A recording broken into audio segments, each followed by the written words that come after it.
Hotman Paris bongkar satu-satunya cara bebaskan Jessica Wongso. Pengacara kondang Hotman Paris akhirnya buka suara mengenai kasus Jessica Wongso dan menawarkan solusi untuk mengeluarkan Jessica Wongso dari jeruji besi.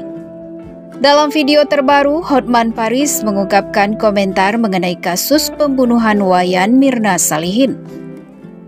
Bagaimana cara menyelamatkan Jessica yang divonis bersalah atas perbuatan yang belum tentu bersalah karena tingkat putusannya sudah PK atau peninjauan kembali. Sudah tidak bisa diubah lagi, ujar Hotman Paris dilansir dari akun TikTok @mangepatunru.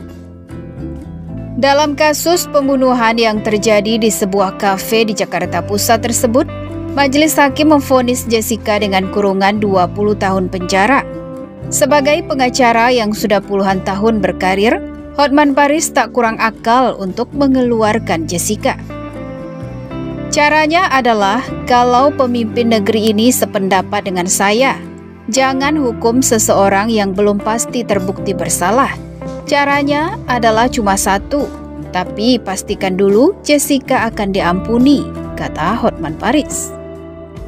Menurut Hotman Paris, sesuai dengan hukum yang telah berlaku di Indonesia, satu-satunya cara supaya Jessica Wongso bisa menghirup udara bebas adalah mengajukan grasi kepada Presiden yang sedang menjabat dan tidak lain adalah Presiden Joko Widodo. Namun, lanjut Hotman Paris, sebelum pihak Jessica mengajukan grasi kepada Jokowi, sebaiknya dilakukan pendekatan tersebut terlebih dahulu, sehingga bisa mengetahui apakah Presiden akan mengabulkan grasi tersebut atau tidak. Minta Jessica ajukan grasi ke Presiden Jokowi, tapi betul dengan catatan, di belakang layar sudah ada komitmen grasinya tersebut akan dikabulkan, tutur Hotman Paris. Karena apa? Grasi artinya mengakui perbuatan. Kalau sampai Jessica permohonan grasinya ditolak, maka semakin blunder sebagai Jessica, sehingga grasi itu artinya mengakui perbuatan, katanya. Blunder yang dimaksud adalah sudah mengaku bersalah dan mengajukan grasi tetapi ditolak Presiden. Menurut dia, satu-satunya jalan untuk membebaskan Jessica dari jerat hukuman puluhan tahun tersebut adalah dengan mengajukan grasi. Sudah tidak ada PK di atas PK. PK tidak bisa dua kali. Satu-satunya jalan ya grasi dari Presiden. Tapi dengan satu catatan bahwa Bapak Presiden akan kabulkan grasi jika nanti diajukan oleh Jessica, tutupnya. Diketahui kasus kopi sianida masih menjadi misteri. Saat kasus awal mencuat tahun 2016, banyak yang menilai bahwa Jessica Wongso memang yang membunuh Wayan Mirna dengan racun sianida. Namun, kini publik menilai Jessica Wongso tidak bersalah. Pendapat ini muncul setelah film dokumenter berjudul I School Murder Coffee and Jessica Wongso yang tayang di Netflix beberapa waktu lalu. Lantas, kenapa publik bisa berpendapat demikian?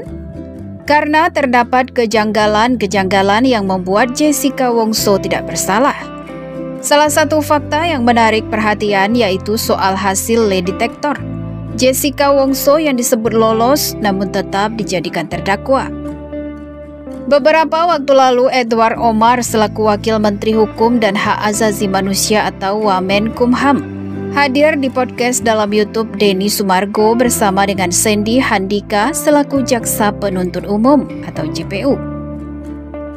Saat itu, Denny Sumargo bertanya mengenai pemberitaan yang menyebutkan jika Jessica Wongso lolos lie detector. Mendengar pernyataan itu, Sandy yang berada di samping Edward pun langsung tertawa tipis. Menurut Edward, pemberitaan tersebut sama sekali tidak benar, sebab lie detector tidak digunakan para ahli dan juga Polri sebagai alat bukti. Keliru, ini sekaligus meluruskan berita bahwa Jessica dihipnotis dan lain sebagainya. Lie detector pun sama sekali tidak digunakan oleh para ahli maupun oleh Polri, kata Edward. Dikutip dari tayangan YouTube Curhat Bang Denny Sumargo, Kamis 12 Oktober 2023. Beritanya itu tulisannya lolos lie detector, timpal Densu. Tidak ada lie detector, jadi penyidik waktu itu tidak menggunakan lie detector, tegas Edward Omar. Kemudian Denny Sumargo pun mempertanyakan pemberitaan terkait lie detector tersebut. Edward mengatakan jika memang ada isu yang berkembang seperti itu, lalu ia juga menyinggung soal keterangan Profesor Roni Nati Baskara, ahli kriminologi di persidangan Jessica. Namun sayangnya Profesor Roni kini sudah meninggal dunia. Jika Profesor Roni belum meninggal, kata Edward, dia bisa menceritakan banyak hal. Kalau tidak meninggal dunia, beliau bisa bercerita banyak, kata Edward. Ketika banyak pihak seperti ahli, doktor, dan lainnya memberikan keterangan, Jessica menghadapi dengan santai. Namun ketika Profesor Roni menjelaskan, Jessica menangis. Jessica nangis karena Roni membaca semua apa yang terjadi pada jiwa dan diri Jessica itu sampai diprotes oleh Otto, jelasnya.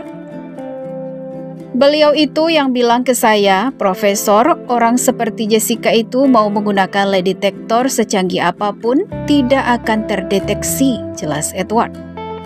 Maka alasan itulah kenapa pihak kepolisian tidak menggunakan lie detector dalam proses pemeriksaan. Saya berulang kali mengonfirmasi ini kepada Pak Krisnamurti yang tidak menggunakan lie detector, tegasnya. Sementara itu, Jaksa Sandi Handika kaget melihat film dokumenter Netflix Jessica Wongso yang tidak sesuai ekspektasi. Akhir-akhir ini, publik mulai menyadari kejanggalan terkait kasus kopi sianida tersebut. Bahkan banyak yang meyakini bahwa Jessica Wongso tak bersalah dalam kasus ini. Fenomena ini juga mendapat sorotan dari Jaksa Sandi Handika yang saat itu menangani kasus tersebut. Ia tidak menyangka pihak Netflix membuka kembali materi perkara yang sudah inkrah. Padahal di awal, Netflix meminta izin syuting dan wawancara kepada kejaksaan, bukan seperti yang ada dalam film tersebut. Yang kami bayangkan dari film ini awalnya adalah gambaran seputar persidangan, karena itulah yang ditawarkan oleh Netflix, bukan materinya, kata Sandi Handika. Tapi ternyata pada saat film dokumenternya muncul, ternyata masuk pada materi perkara, menggali lagi sesuatu yang sebenarnya sudah menjadi analisa dan perdebatan tahun 2016. Padahal kami sudah menghindarinya, bebernya. Sandi awalnya membayangkan film dokumenter hanya menggambarkan seputar persidangan saja, tetapi Netflix malah membuka materi perkara. Padahal sebelumnya, lanjut Sandi, pihak Netflix tidak mengetahui jalannya persidangan yang 2016 lalu. Sementara itu, menurut ahli hukum pidana Profesor Edward Omar Sharif Hariej, film dokumenter seharusnya tidak membahas sebuah kejanggalan. Lanjut Profesor Edi, kasus Jessica Wongso sendiri sudah inkrah, sehingga publik harusnya menghormati putusan yang dibuat majelis hakim dan pengadilan. Selain itu, di sidang yang lumayan panjang itu tidak ada dissenting opinion. 15 hakim semua menyepakati bahwa Jessica Wongso bersalah. Kalau kita lihat majelis hakim di pengadilan negeri, tinggi, kasasi, PK sampai 2 kali. Berarti sudah diputus 15 orang hakim. No dissenting opinion. Tidak ada perbedaan pendapat, tegas Profesor Edward. Bagaimana menurut pendapat Anda?